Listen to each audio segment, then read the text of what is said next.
इस कार्यक्रम के प्रायोजक हैं डॉक्टर संजीव कुमार गोधा, श्रुत प्रभावना ट्रस्ट।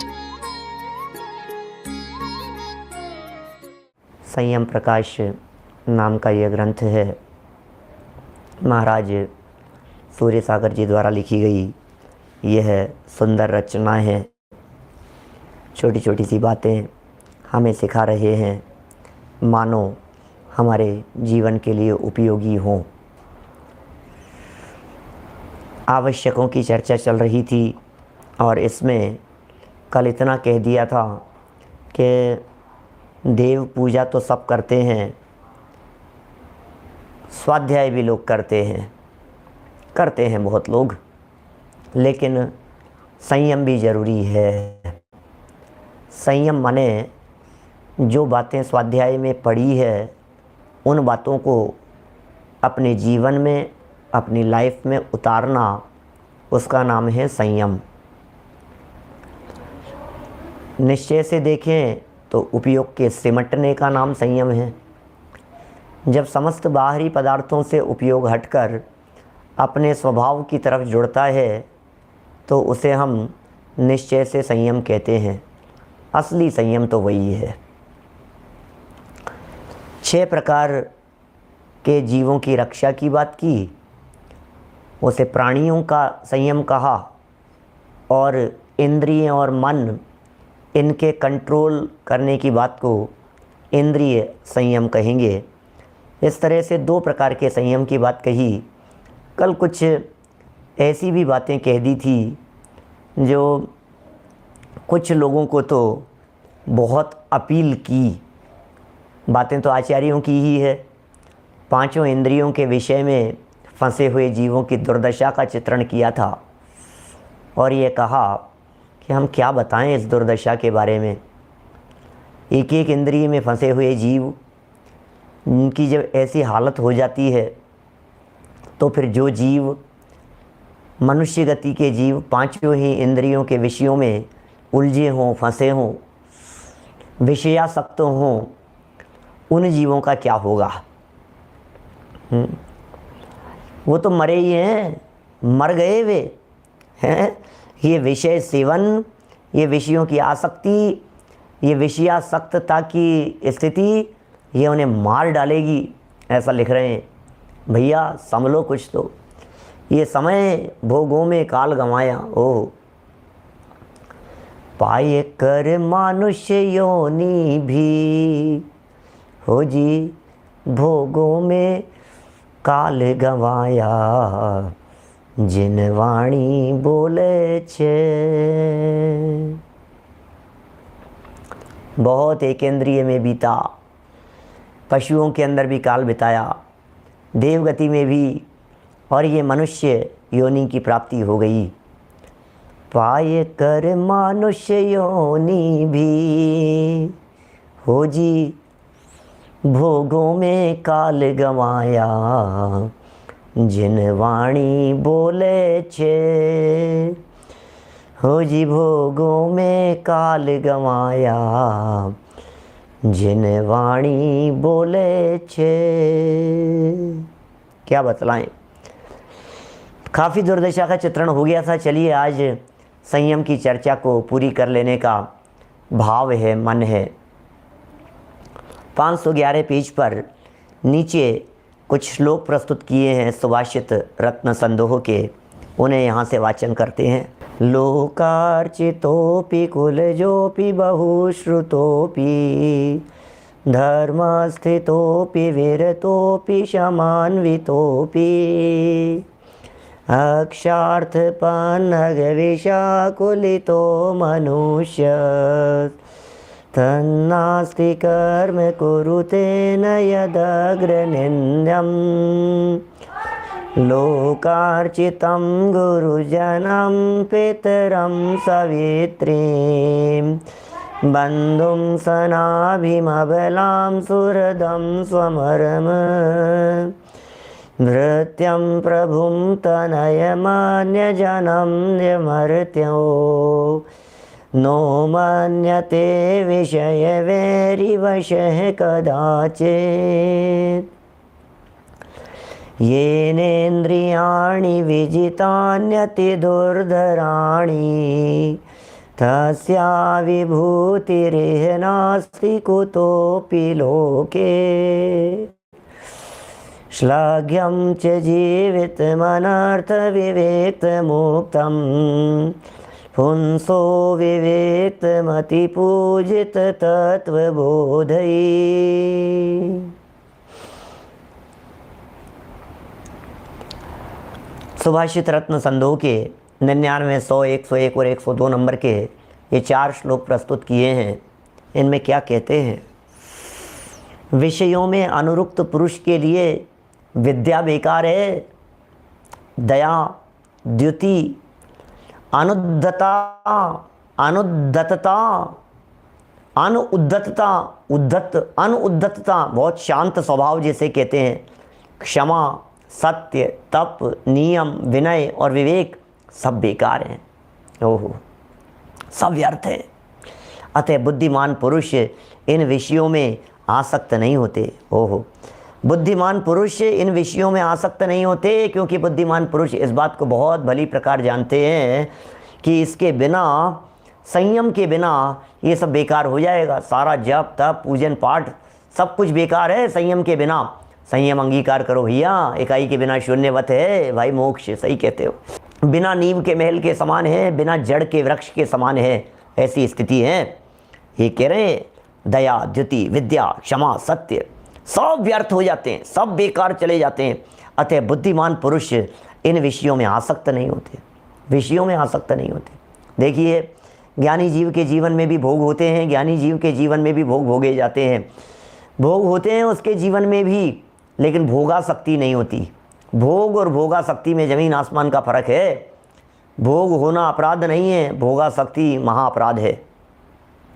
देखिए क्या लिख रहे हैं यहाँ पर, पुरुष चाहे संसार में पूजित हो, कुलीन हो, विद्वान हो, धार्मिक हो एवं विरक्त तथा शांतिपूर्ण भी हो, तथापि इंद्रियों के विषयों रूपी सर्पों के विष से ग्रसित होकर ऐसा कार्य करने में तत्पर हो जाता है जो अत्यंत निंद्य है। ओह, सार यह है कि योग्य पुरुष भी विषयों से ग्रस्त होकर अत्यंत निंद कार्य करने लगते हैं। हे भगवान, क्या बतलाएं भैया, क्या क्या बातें लिख दी है यहाँ। संयम, संयम होना चाहिए, संयम के बारे में कहना चाह रहे हैं आप। संयम की साधना करो, संयम की आराधना करो, संयम को अपने जीवन में पालन करने का प्रयत्न करो। ये लिख रहे हैं यहाँ पर। ये क्या कह रहे हैं, कोई भी पुरुष हो, कुलीन हो, उच्च कुल वाला हो, उत्तम कुल वाला हो, बुद्धिमान हो, विद्वान हो, विद्वान है, बड़े विद्वान है साहब, धार्मिक बहुत है, अरे क्या धार्मिक जीवन है इनका, विरक्त भी है, वैरागी भी है, शांतिपूर्ण जीवन जीते हैं। एक एक शब्द में कितनी कितनी गंभीर बातें यहाँ भरी हुई है, लेकिन आगे जाकर के पासा पलट दिया। ओहो, जो अत्यंत निंदे ऐसे ग्रसित विषय रूपी सर्पों के विष से ग्रसित होकर के निंदे कार्य करते हैं, वे योग्य पुरुष भी विषयों से ग्रस्त होकर के अत्यंत निंद कार्य करने लग जाते हैं। ओह, विषयों की तृष्णा को छोड़ संयम की साधना में चल पड़ो, चल पड़ो। सब अपना अपना नाम लगा लो। नरेंद्र बाकलीवाल जी साहब, देवेंद्र जी, चल पड़ो आदि कुमार, चल पड़ने में कुमार। विषयों की तृष्णा को छोड़ना तो पड़ेगा। तृष्णा को, आग जल रही है अंदर में, विषयों की आग जल रही है अंदर में ज्वालाएं धधक रही है विषय की, वासनाओं की। पता है टोडरमल जी साहब ने एक बहुत ज़बरदस्त वाक्य लिखा है। टोडरमल जी साहब ने, भाई सचिन मोदी जी, इतना ज़बरदस्त वाक्य लिखा है उन्होंने, हिंसा में प्रमाद परिणति मूल है और विषय सेवन में अभिलाषा मूल है। रहस्य क्या है इस वाक्य का? ओहो, इसका रहस्य ये है कि यदि आप आयत्नाचार पूर्वक प्रवृत्ति कर रहे हो तो इसका मतलब यह है कि खत्म है सब, हिंसा हो रही है, हिंसा। आयत्नाचार पूर्वक प्रवृत्ति विषय सेवन में अभिलाषा मूल है, विषय सेवन में अभिलाषा मूल है, और हिंसा में प्रमाद परिणति मूल है। हिंसा में प्रमाद परिणति, जहाँ प्रमाद परिणति झलक रही है, प्रमाद है, आलसी है, प्रमादी है, अयत्नाचार पूर्वक प्रवृत्ति है, बोले हिंसा तो है ही, वहाँ होगी ही होगी। और विषय सेवन में अभिलाषा मूल है। ये क्या है विषय सेवन में अभिलाषा? अरे विषय सेवन कर पाए या न कर पाए, विषय सेवन होगा कि नहीं होगा, करेगा कि नहीं करेगा, कर पाएगा कि नहीं कर पाएगा, लेकिन भाई अंदर में जो आग सुलग रही है, अंदर में जो इच्छाएं, अंदर में जो अभिलाषाएं, काम तीव्राभिनिवेशा, काम तीव्राभिनिवेशा, उमा स्वामी आचार्य देव ने इन शब्दों के प्रयोग किए। सेवन का भाव, अंदर में जो ये धारा प्रवाह रूप से जो अंदर में चल रही है, धारा जो चल रही है, ये महापाप है, ऐसा कह रहे हैं। विषय सेवन में अभिलाषा मूल है, ऐसा लिखते हैं टोडरमल जी साहब, विषय सेवन में अभिलाषा मूल है। और कह रहे हैं भैया इस तृष्णा को छोड़ो, इस तृष्णा को छोड़ करके विषयों की तृष्णा को तोड़, छोड़, मोड़, तृष्णा से मुख को मोड़, विषयों की तृष्णा को छोड़, संयम की साधना में चल पड़ो, चल पड़ो नेमी कुमार, चल पड़ो आदि कुमार, चल पड़े वीर कुमार। क्या लिख रहे हैं यहाँ? विषयों से ग्रस्त अत्यंत निंद कार्य करने लग जाते हैं। कहाँ तक बात बतलाएं, जरा सुनो आगे क्या लिखते हैं शब्द, क्या सिखाना चाह रहे हैं, क्या समझाना चाह रहे हैं। ये नीति के श्लोक है, सुभाषित रत्न संदोह के, सुभाषित रत्न संदोह के शब्द हैं ये। क्या क्या लिखे हैं, कैसे खतरनाक बातें लिख दी है ना। सारा खेल, क्या बाबा क्या नाम है, बापूजी जैसे चारों तरफ वाहवाही हो रही थी और एकदम एक माइनस पॉइंट ने रगड़ करके रख दिया, चलो सलाखों के पीछे। ऐसी स्थिति है। ये विषयों की जो तृष्णा है ना, एक एक इंद्रिय के विषय की तृष्णा, रसना इंद्रिय की छूटती नहीं है, लत लग जाती है, जैसे शराब की लत लग जाती है। शराब की लत लग गई, अब छूटती नहीं है ये। क्या अब विषय सेवन की, स्पर्शन इंद्रिय के भोगों की छूटती नहीं है ये चीज़। अरे भाई साहब, इनसे जितना बच करके रहने का प्रयत्न करो उतना ही बहुत ज़रूरी है। क्या खरबूजे खाने का भाव, बोलो आप, मुनि होकर के खरबूजे खाने का भाव और मर करके खरबूजे में लट हो गए, ऐसे ऐसी घटनाएं हैं। आसक्ति ले जाती है, पानी की आसक्ति पानी में जन्म करा देती है। विषयों की आसक्ति, ये विषयों की तृष्णा इस जीव को कहाँ कहाँ डुबो देती है, मार देती है। ऐसे ये लिख रहे हैं यहाँ पर, सुनो तो सही बातें कैसी लिखी है। विषय रूपी वैरी के, अगला वाक्य पढ़ रहा हूँ, अगला 101 नंबर का ये श्लोक पढ़ रहा हूँ, उसका अर्थ पढ़ रहा हूँ यहाँ। विषय रूपी वैरी के वशीभूत प्राणी लोगों से अर्जित माने पूजनीय गुरुजन को, पिता को, माता को, बंधु को, सगोत्र को, स्त्री को, मित्र को, बहन को, सेवक को, स्वामी को, पुत्र को और अन्य प्राणियों को भी नहीं मानता है। लो देखे हैं आपने ऐसे हालत देखे हैं कि नहीं? नहीं देखी आप लोगों ने ऐसी दशाएं, ऐसी घटनाएं देखी होगी, सबकी देखी होगी। ब्रह्मदत्त चक्रवर्ती की तो घटना, अपनी पत्नी का नाम स्मरण करते करते करते करते कुरुमती कुरुमती कुरुमती ऐसा स्मरण करते करते शैया पर मर गया। वो मर करके 7वें नरक में चला गया। ये जो बातें लिखी है 101 नंबर के श्लोक में, ये सारी बातें उस परिस्थिति को दर्शाती है, उस दृश्य को दर्शाती है जिस दृश्य में आज के समय में समाज में लव मैरिज हो रही है, इंटरकास्ट मैरिज हो रही है। ये वो दृश्य है ये 101 नंबर के श्लोक में। सुभाषित रत्न संदोह में ये कितने सैकड़ों वर्षों पहले ये बातें लिख दी थी। ये जब इस जीव को विषयासक्ति दिमाग पर चढ़ती है, क्या कहता है मेरा तो मन लग गया इससे, मेरा तो बस शादी करूंगा तो इससे करूंगा। अब उसे गुरुजन समझा रहे हैं, उसे गोत्र वाले समझा रहे हैं, माँ बाप समझा रहे हैं, बड़े बुजुर्ग समझा रहे हैं, नहीं मैं तो घर से निकाल देंगे तुझे, निकल जाओ, कोई बात नहीं, हाँ निकाल दो मुझे, कोई बात नहीं, शादी तो इसी से करूँगा। ये कह रहे हैं यहाँ इस 101 नंबर के श्लोक में क्या लिख रहे हैं बतलाओ हीराचंद जी वैद्य साहब, ये क्या मतलब है इसका, इस 101 नंबर के श्लोक का ये जो बातें कह दी है, ये किसी अन्य प्राणी की नहीं मानता है। विषय रूपी बैरी के वशीभूत प्राणी, जो विषय रूपी बैरी के वशीभूत हो गया है, जो उसके अधीन हो गया है, जो नहीं मानता है, इसका मतलब क्या है नहीं मानता है का मतलब? किसी की नहीं मान रहा है। कितने नाम गिना दिए यहाँ, अब उसे कोई समझा देवे। बच्चियों को समझाएं इंटरकास्ट मैरिज कर रही हैं, लड़कों को समझाएं, किन किन को समझाएं। होता है ना ऐसा, बच्चियाँ जा रही है मुसलमानों के यहाँ जा रही है, सोचो तो सही आप क्या हो रहा है, हिंदुओं में, सरदारों में, मुसलमानों में, कहाँ कहाँ जा रही हैं बच्चियाँ, और उन बच्चियों को धमका रहे हैं, भाई धमका रहे हैं, समझा रहे हैं, माँ बाप समझा रहे हैं, घर से निकाल देंगे, कमरे में बंद कर दो इसका, घर से निकलना बंद कर दो, पढ़ाई बंद कर दो इसकी, कॉलेज जाना बंद कर दो इस पर। लेकिन बस वही है ना, क्या प्यार पे पहरा हुआ है तो और ज़्यादा, ये तो ऐसी हालत, अंधे हो जाते हैं, अंधे क्या कहें भाई साहब, जिहाद के शिकार हो रहे हैं चारों तरफ, कितना बुरा हाल हो रहा है विपुल भाई कंदी जी, चारों तरफ देश दुनिया और हालात चारों तरफ बिगड़े हुए हैं। इसलिए कह रहे हैं बच्चों में ये संस्कार जरूरी है। 6 आवश्यकों के पालन करने की प्रेरणा दो, अष्ट मूल गुणों की शिक्षा दो उन्हें, सप्त व्यसन के त्याग की प्रतिज्ञा कराओ उन्हें।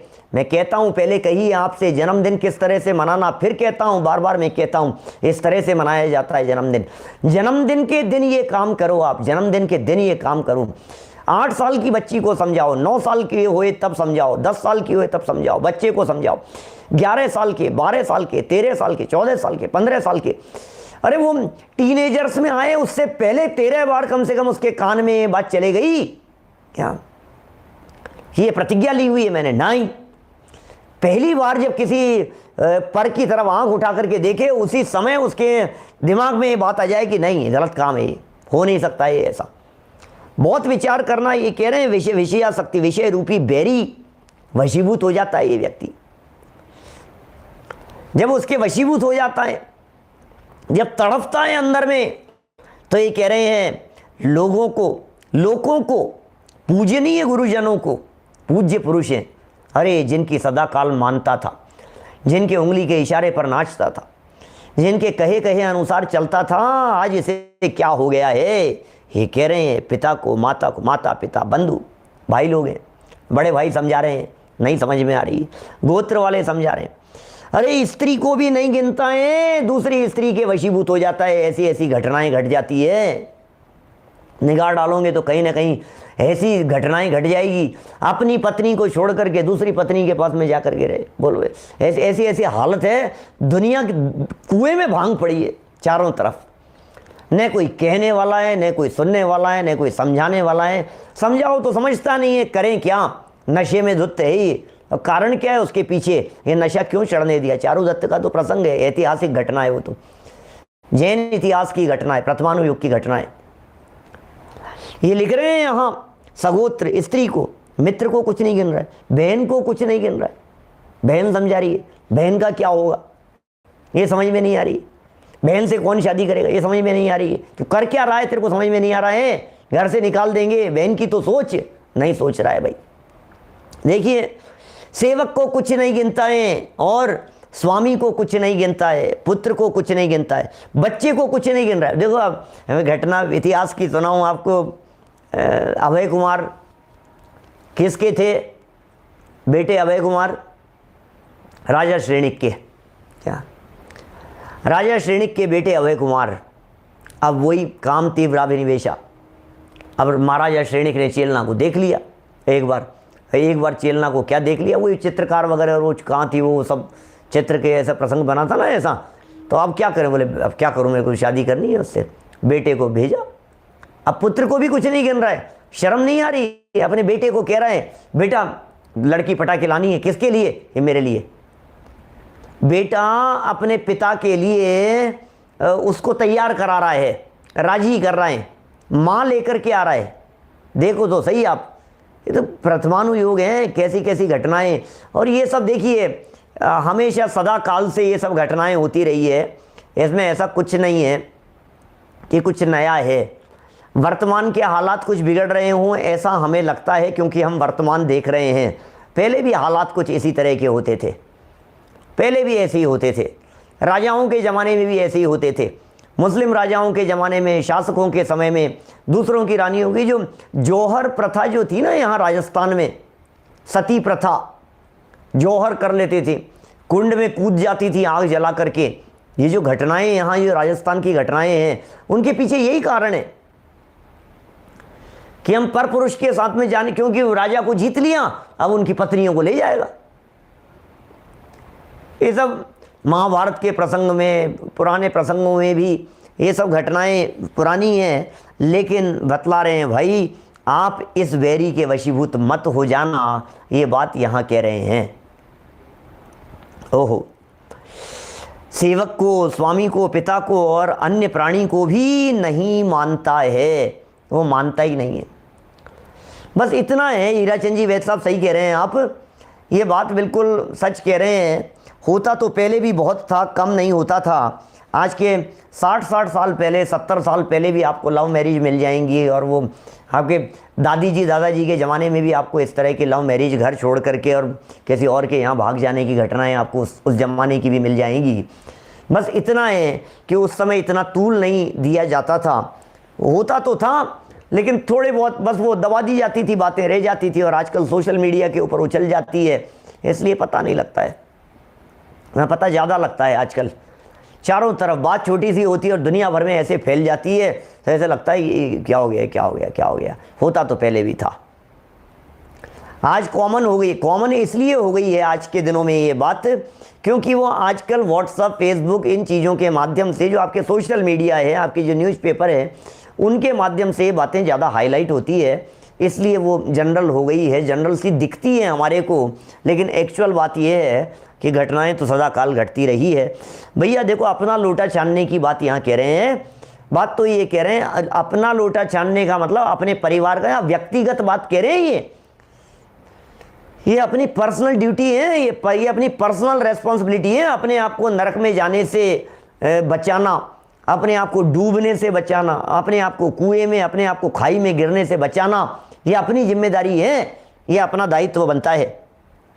देखिए आप क्या कह रहे हैं, अन्य प्राणियों को भी कुछ नहीं गिनता। और अंतिम श्लोक क्या कह रहे हैं, 102 नंबर के श्लोक में, जिसने संसार में अत्यंत दुर्जेय इंद्रियों पर विजय प्राप्त कर ली है, उसको संसार में कोई वस्तु एवं संपत्ति दुर्लभ नहीं है। तो क्या कह रहे हैं, कोई संपत्ति दुर्लभ नहीं है, उसे कोई संपत्ति दुर्लभ नहीं है। इतनी गजब की बात कह दी है।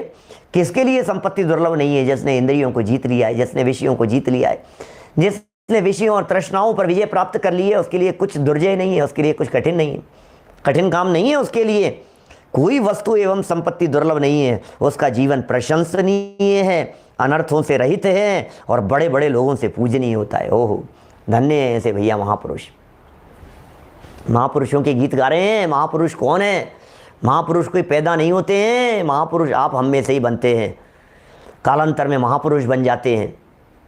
काल उन्हें अपने आप महापुरुष बना देता है, काल जयी व्यक्तित्व हो जाते हैं। दादा ने किया था एक बार प्रवचन, वे काल जयी हो जाते हैं, काल से अप्रभावित हो जाते हैं। उनके द्वारा कही गई वाणी, उनके द्वारा कही गई बातें, उनके द्वारा लिखी गया साहित्य तात्कालिक समय में न सही, लेकिन आगे आने वाले समय में दुनिया उन्हें कालजयी पुरुष की दृष्टि से देखती है, वे महापुरुष हो जाते हैं। जन्मते नहीं है, बनते हैं। आप तो काम करो, आप तो अपने व्यक्तित्व का विकास करो, आप तो निखारिए अपने आप को, आप तो विकास कीजिए अपने व्यक्तित्व का, विचार कीजिए, चिंतन कीजिए, मनन कीजिए, मंथन कीजिए, जितना आप करना चाहें। जीवन उनका प्रशंसनीय हो जाता है। लेकिन किनका? संसार में अत्यंत दुर्जय है, ये बहुत कठिन है। ये भागचंद जी साहब ने लिखा, कविवर भागचंद जी साहब ने, वे क्या लिखते हैं, ईसागढ़ वाले, महावीराष्टक 7 नंबर का श्लोक है। इस कार्यक्रम के प्रायोजक हैं डॉक्टर संजीव कुमार गोधा, श्रुत प्रभावना ट्रस्ट।